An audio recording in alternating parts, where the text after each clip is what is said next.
Radio Sucesos 101.7 FM presenta su noticiero Sucesos con Milton Pérez y Verónica Larrea. Un periodismo libre para una democracia plena. Los hechos y las opiniones de los sucesos que marcan nuestro tiempo.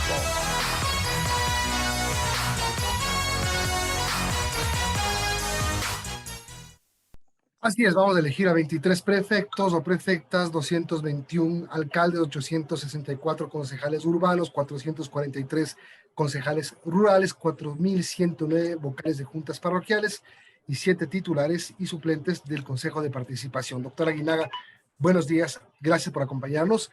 Y empieza esta carrera en medio de, obvio, siempre tenemos turbulencia política, seguramente vamos a encontrar muchas sorpresas ya en las inscripciones, las previas ya son bastante alarmantes, digamos, porque otra vez gran cantidad de candidatos van a tener una participación en unas papeletas grandotas y en unos procesos donde muchos ganarán con muy poco porcentaje.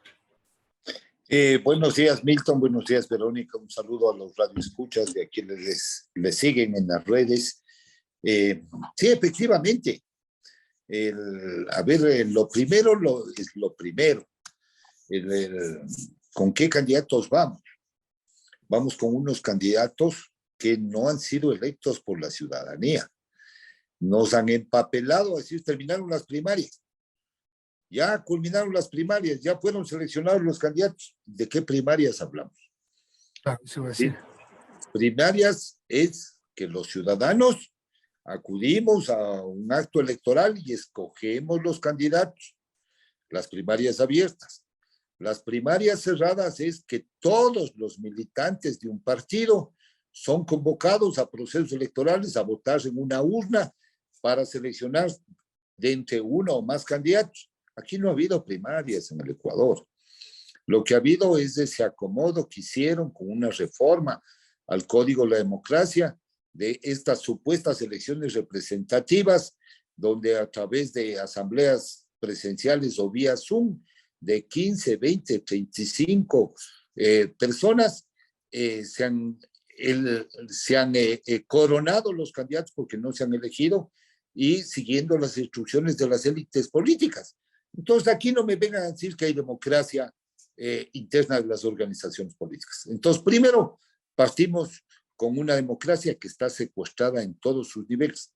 O sea, está secuestrada en gobernabilidad, está secuestrada en el sistema de participación y representación política, de tal suerte que ese es el proceso electoral que se avecina. El número de candidatos sabemos ya al final, cuando termine el periodo de inscripciones, pero igual será bastante, será un numeroso. ¿Por qué?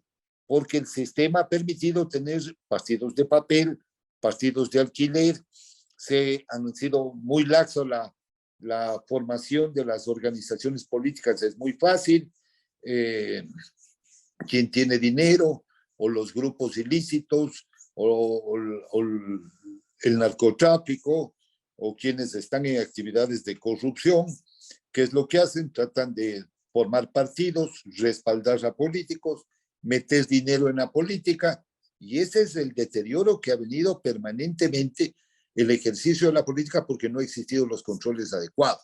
Es decir, el tema es que vamos a tener más de lo mismo. 2019 se va a repetir en las elecciones del 2023. Hubo una reforma al Código de la Democracia posterior, en el que se cambian algunas cosas, como reconocer a una mayor integración de mujeres. Por ejemplo, el 30% de listas deben estar lideradas por mujeres, el 25% integradas por jóvenes.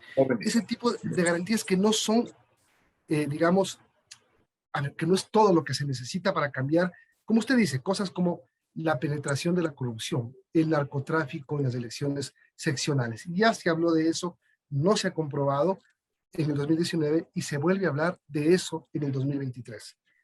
Para el 2023. Sí, lamentablemente, y es porque faltan los controles. Hay que hacer control previo, concurrente, controles posteriores, hay que tener condiciones de probidad y de ética en la participación política. Me parece que debemos revisar los requisitos para ser candidato. Creo que debemos ser más rigurosos. Los requisitos para formar organizaciones políticas tienen que ser súper exigentes. pero además tiene que comprobarse durante la vida de la organización política que esté en actividad, que haga formación política, que esté formando a sus militantes en doctrina, en principios, en valores, en democracia, porque otra cosa es formar para que sean guerrilleros o para que sean expertos en protesta social, ¿no es cierto? Entonces ahí hay una distorsión de la formación política. Entonces hay que fortalecer el sistema de partidos, pero hay que cambiar toda esa ley. Y ese es el problema que tenemos. Tenemos una ley de partidos dentro del Código de la Democracia que no permite justamente una amplia participación. Por eso digo que estamos en una democracia secuestrada por las élites políticas. La reforma del 3 de febrero, hay algunas cosas positivas, la que tú te has referido, el tema de la participación de la mujer, participación de los jóvenes, es muy importante, pero ahí, a eso hay que darle formación, hay que darle actividad, hay que formar políticos de carrera. Eso es lo que hay que hacer. Y impedir que ingresen a la política gente que realmente entra financiada por narcotráfico, por atrás, ¿no? Hay mucho espionaje político, mucho interés político, los grupos de corrupción, los grupos de interés. Entonces, si no hay un cambio de fondo en el sistema de partidos, vamos a mantener siempre lo mismo.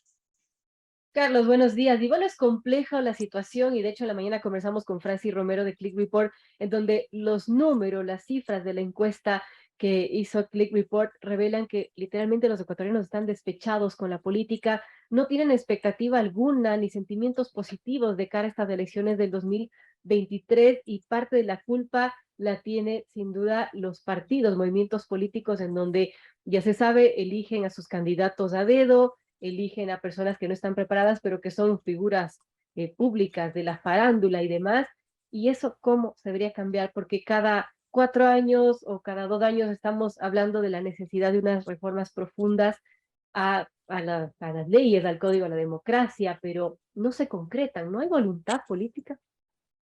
No hay voluntad política en la Asamblea, porque en la Asamblea están representados miembros de los partidos y de las organizaciones políticas independientes, o sea, de los movimientos políticos. Y ellos cumplen órdenes de las élites. O sea, ¿a quién se le va a ocurrir, no asambleísta, decir, no, yo no quiero esto? No, sencillamente, si no cumplen lo de la élite, chao. Entonces, por eso es que estamos haciendo un intento, un esfuerzo muy grande del colectivo Voz por la Democracia para llevar adelante una consulta popular de origen ciudadana que cambie este sistema. O sea, que cambie, que transforme este sistema. Pero eso tiene que ser a través del voto popular, porque darles nuestro proyecto, por ejemplo, a la Asamblea Nacional, es para que decir, esto va, esto no va, esto me interesa, esto no me interesa, y sencillamente va a ser un fiasco y un nuevo fracaso. Son 35 reformas que han existido desde el retorno al régimen democrático, y esto es complejo. Es complicado porque no hay, realmente no hay madurez democrática, no hay cultura política, una democracia secuestrada en todos los niveles, crisis de institucionalidad política, es decir, vamos con este desencanto aumentando. Y claro, los jóvenes pierden el interés en la política, tienen otro tipo de intereses, porque ven que allá solo llegan gente que quieren delinquir, que quieren corromper, que están por un interés, ¿no es cierto? Es como el acceso a la función pública. El acceso a la función pública antes era un servicio público que se haría por ética, por moralidad. Hoy lo hacen por interés, no por el sueldo, sino porque hay algo dentro de ese servicio público que les llama la atención para delinquir, y eso hay que tener controles. Escoger los mejores ciudadanos no quieren ya ser parte del servicio público. Igual pasa en la política.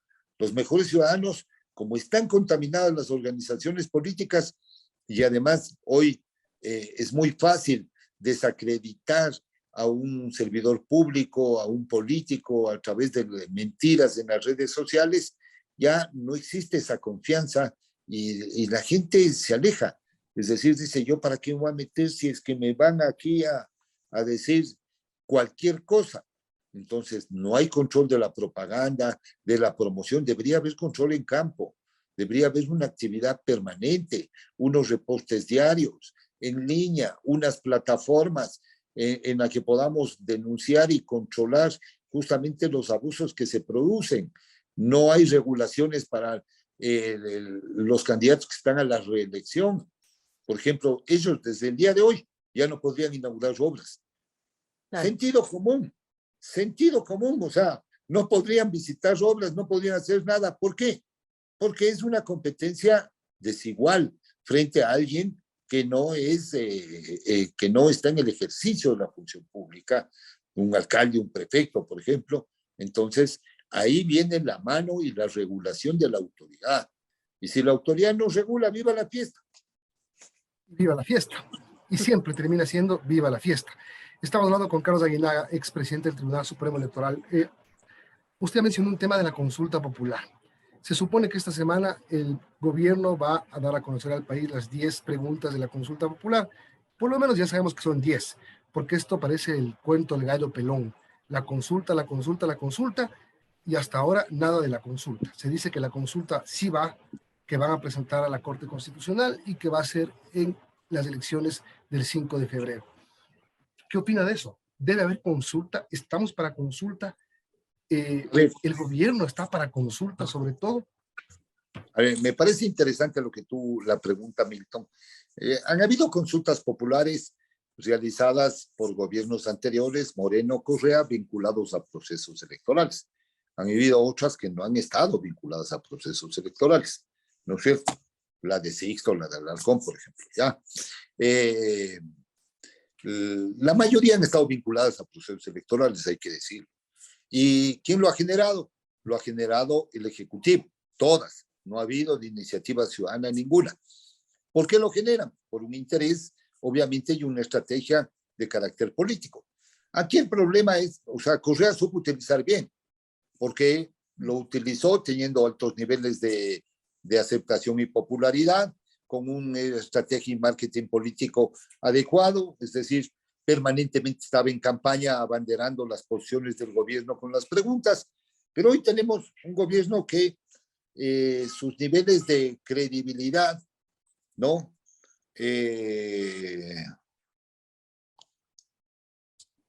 Perdón, se me entró una llamada. Hoy tenemos un gobierno que sus niveles de credibilidad no son los deseables, y para eso se requiere tener una estrategia comunicacional, tener un plan. Y el presidente de la República, con todos los respetos, no es un gran comunicador, ¿no es cierto? Entonces, puede hacer que, dependiendo las preguntas, tenga éxito. Pero hoy, como todo le dan la vuelta, ¿no es cierto? Una pregunta positiva le convierten en negativa los estrategas de la oposición de comunicación, y en el otro lado no hay una respuesta adecuada, ni tampoco una campaña adecuada. Obviamente, ahí se complica el tema. Se le puede complicar. En vez de ayudar a resolver los problemas, puede ser complicado. Pero si tiene un mejor manejo comunicacional, estratégico, político de las preguntas de la consulta, y son las adecuadas, puede ser una ayuda, parte de la solución. No solo el problema de gobernabilidad del presidente Lasso, sino de la sociedad en lo que quiere consultar. Pero ahí ya depende de los estrategas, depende de las visiones y del liderazgo. El liderazgo es fundamental. O sea, llevar adelante una consulta requiere un liderazgo, requiere estar todos los días indicando a la población el porqué de estas preguntas, los beneficios, ¿no es cierto? Y ahí sí, por si seguimos con este sistema que todavía no desarrolla adecuadamente la comunicación política del gobierno, a pesar de que tenemos un gran experto ahí como Pipo Lasso, yo entiendo tendrá muchas limitaciones, y las limitaciones están en el enjambre jurídico que se ha creado justamente en los últimos 15 años, y hay que saberlo sortear. Claro, el gobierno tiene que estar consciente además que una consulta popular hay organizaciones que se pueden inscribir para hacer campaña en contra, y la campaña en contra puede ser una campaña en contra del presidente, del gobierno, y la consulta puede terminar siendo el censor de la gestión presidencial y puede terminar perdiendo. Pero bueno, primero conozcamos cuáles son las preguntas y si es que en verdad va a haber consulta. Sí, obviamente, hay que conocerlo, hay que conocer, saber qué es lo que va a preguntar, cuáles son las preguntas. Yo primero haría una estrategia comunicacional, lanzaría las preguntas para tener una opinión de los sectores de opinión, ciudadanos, sociales, gremiales, etcétera, etcétera. Pues no es un escondite. Y de pronto, ¡pum!, viene un decreto, nos coge, ahí hay unas preguntas que no sirven, ¿no es cierto? Y fracasan. ¿Ya? Habrá una pregunta que coincidimos con el colectivo Voces de la Democracia, por ejemplo, la única que yo he visto que coincidimos, que es de eliminar las facultades del Consejo de Participación Ciudadana y Control Social, de ese engendro, de designar a los miembros de los órganos del Estado. Me parece que es una buena pregunta, por ejemplo, pero comunicacionalmente, ¿cómo se lo va a manejar? ¿No? Cuando tenemos un gobierno que está atacado por todos los flancos, en las redes, atacado en la asamblea, en una democracia secuestrada por las élites políticas, por las élites de la corrupción, el narcotráfico, es difícil. Entonces, ahí hay que ponerse los pantalones y saberlo manejar adecuadamente. Eso es lo que falta. Bueno, ya veremos, son las 9:02, tenemos que terminar, nos pasamos. Gracias, Carlos Aguinaga, expresidente del Tribunal Supremo Electoral y miembro del colectivo Voces por la Democracia. Buen día. Gracias. Gracias. Ustedes, muy gentil, Verónica.